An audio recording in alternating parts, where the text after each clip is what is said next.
this come up for a second. How many pilots do I have out there? Okay, I brought lots of pictures. Before I get started into my part of this, I've been an accident investigator for a lot of years, and I've always been able to be very dispassionate about what I do. And a couple of years ago, I lost a couple of very good friends in a mid-air collision. That kind of brings home how the other side of this feels sometimes. So I want to dedicate my remarks to those two guys. At any rate, there it is. I titled this No Greater Evil, because it's part of a quote by somebody who was a very fundamental part of aviation safety, literally from the beginning. I'll touch on him a little bit later, because he had a lot to say about this event and several others. But at any rate, we're going to take a little bit of a historical journey back to the beginnings of aviation, the beginnings of some of the things that were going to happen to help set up the mid-air collision from 1956.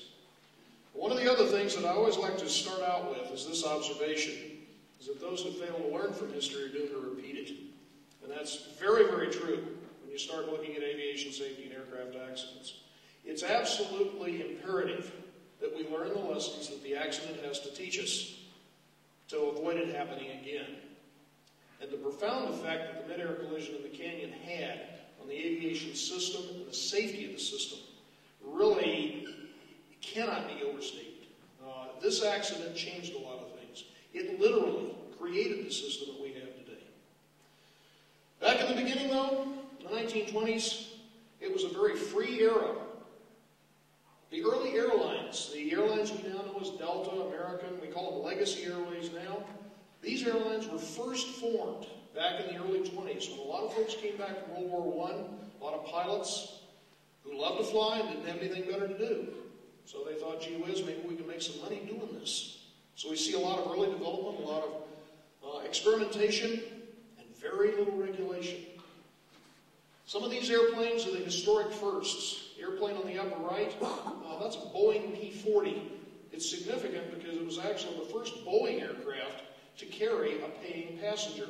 You had to ride behind the little rectangular windows up in the front end of the fuselage, so it probably wasn't a very pleasant ride, but it was a historic first. And as we see things developing, we see new ways to fly, new ways to land airplanes, and the airline industry grows. Then we get into the 1920s. The airline industry and the aviation system had grown to the point where the federal government decided that they needed to get involved with it. And the president appointed a board of safety or aviation experts called the Moore Board to try to come up with ways to develop this new technology that we're learning. And some of the folks that were on the Moore Board included Lindbergh. This is before his famous flight. Guggenheim and some of the other folks who were very, very prominent back in those days with the birth of aviation. But one of the things the Moore Board came up with pretty quickly is if we're going to do this right, we better regulate it. So in 1926, they passed a piece of legislation called the Air Commerce Act, which was fundamental in several ways, one of which it brought all of the technical regulation ideas together and placed them under the Commerce Department. Now we've got somebody responsible for licensing, certification of aircraft, the development of the ATC system, and, for my purposes at least, the first civilian aircraft accident investigation board. They go into business, aviation continues to grow. We have new, different types of airplanes. Anybody recognize that airplane? Oh, yeah. Okay. What is it? Ford. Ford Trimotor. Now here's a little investigative hint. Take a look at the tail. Devil's in the details. Some people misidentify this as a Fokker F-10. It's not. It's a Ford Trimotor because it says Ford on the tail. Devil's in the details. At any rate, we see these airplanes now being developed specifically for the purpose of carrying people and material from point A to point B and getting paid for it. Some of these airplanes, the Boeing 247, the DC-1 over on the right, the Curtiss Condor, all were unique designs intended to transport people and things. There we go. Inside of a Ford Trimotor over on the left, kind of interesting airplane. Now, one of the things that had happened when the Air Commerce Act was passed, this board of investigators that was put together, their tasking was to investigate on civil air transport accidents, but the reports were considered access to them, the media doesn't have access to them. Nobody really finds out what happened. And up to 1931, that wasn't too much of a problem. And then we have something like this happen. Now, when I talk to my students, I try to tell them about what we call watershed accidents, the accidents that by themselves change something tremendously. And this first watershed accident that we had wasn't important for what it was, but who was on the airplane. Ford tri-motor has a problem, crashes, kills everybody on the airplane. And one of the passengers on that airplane was Newt Rockne. Who remembers who Newt Rockne was? Won one for the Gipper, former president, played him in the movie. So, yeah, at any rate. And the reports are privileged. We don't know what happened. And the public and the press make such an outcry that Congress is actually forced to change the law. And now, reports become accessible to the general public. The first of the watershed accidents. Airline route systems back in those days involved a lot of stops, but by the mid-1930s we had transcontinental flights. This is actually a TWA route map from 1935. The route that is going to become important here is in some ways similar to the same one that we're going to examine in a lot more detail. Started in LA, ended up in Washington, D.C. in this case, happened to stop at Albuquerque. This was a TWA flight.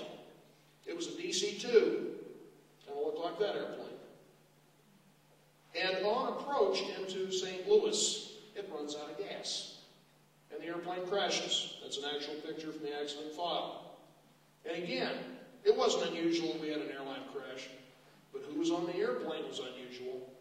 The senior senator from New Mexico, powerful man, head of several important subcommittees, including the Aviation and Transportation Subcommittee. And Congress gets very, very upset. As a matter of fact, I tend to call this part of things, Congress goes nuts. In the aftermath of this accident, Congress convenes a special inquiry to examine the ability of the Commerce Department to adequately ensure the safety of aviation. And the net result of the Cutting crash, Senator Cutting, was that 3 years later they passed another piece of legislation, which was called the Civil Aeronautics Act. Created an agency called the Civil Aeronautics Agency, which is going to change its name in a couple of years, but now brings together a much larger, much more comprehensive body to technically regulate the aviation system. And at the same time, it also created something that was going to come back to haunt us later called the dual mandate. Some of you may have heard that term.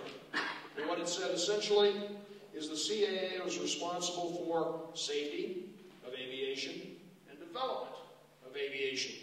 And sometimes those aren't always compatible motivations. But that's another story. As we continue forward, 1940, President Roosevelt demands that there be some changes made to the original charter of the CAA, actually creating a second agency. The Civil Aeronautics Board was primarily intended to economically regulate aviation, but also it absorbed all the investigation functions. The intent being to provide an unbiased ability to investigate aircraft accidents. In other words, the foxes aren't watching the henhouse. Then we get up to a real important event in history. It probably says something about human nature. But if you ever really want to advance a technology like aviation, have a war. When we started World War II, we still had first-line military aircraft that were open cockpit biplanes. If you ever want to read a fascinating story, look at how the British got the Bismarck. They didn't sink her with airplanes, but they stopped her with airplanes. A few old, very swordfish, bi-wing, open cockpit torpedo planes. By the end of the war, we've got jets, we've got all-metal airplanes, we've got transport airplanes that can fly tons of material and hundreds of people long distances. Then we get to the end of the war, and we got a lot of airplanes and a lot of pilots. And a lot of these airplanes are going to translate directly into making great airliners. The C-121s became Connies. The C-54s became DC-4s. My uncle flew C-46s over in China, Burma, India. It's kind of interesting to see how expensive these airplanes were. Anybody know what a brand new P-51D Mustang in the crate, 0 time, without the engine, would cost you in 1945? Most of you know what that airplane is. $500. You could buy it for $500. Of course, most of the folks didn't have $500 to spend on an airplane. And as a result, a lot of them got made into beer cans. But a lot of these transport category airplanes allowed airlines to expand very, very fast, producing an intercontinental route system with all of these new airplanes.